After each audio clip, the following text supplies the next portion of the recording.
Hey everyone, Andrew here at Sackett Welding.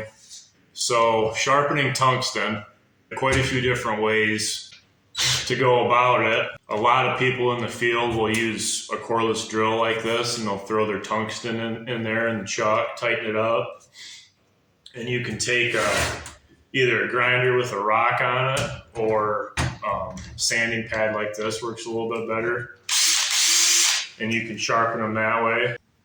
And you always want to make sure that you have the grind marks going with the length of the tungsten, and that'll help not get any arc wander.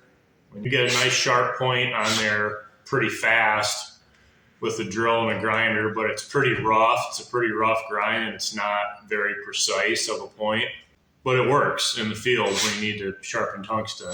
And this works really good when you get down to, like if you have to use a stubby cap on your TIG torch to fit in somewhere tight. It's nice sharpening with a cordless drill because you can get them right down only 2 inches long and you can throw them in the chuck and still sharpen them. So there's one way.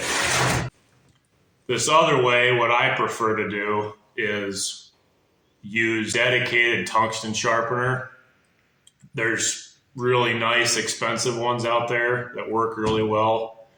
I've found I can take a cordless Dremel from Home Depot. They're like $100, and then you can get on Amazon a tungsten sharpener attachment, $50. So like you're talking $150 for the whole package. This is what I use. It works great.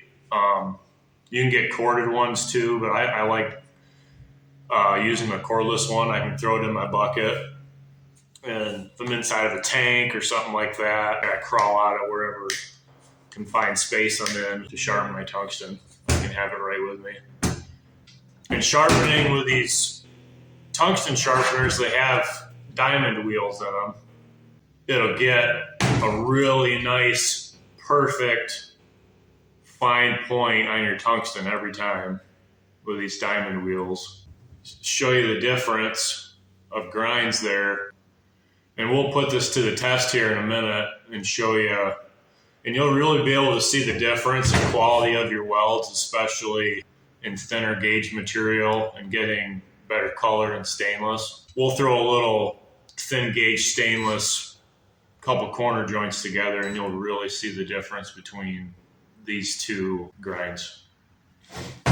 All right, guys, I got two 14 gauge stainless corner joints set up here, both with the tight fit up. We're going to weld one with the angle grinder, sharpened tungsten, the other with the dedicated tungsten diamond wheel.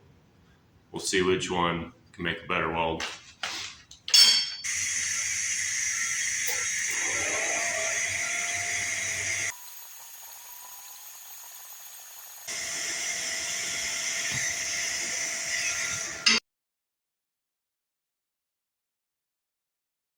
Here's the first weld using an angle grinder sharpened tungsten.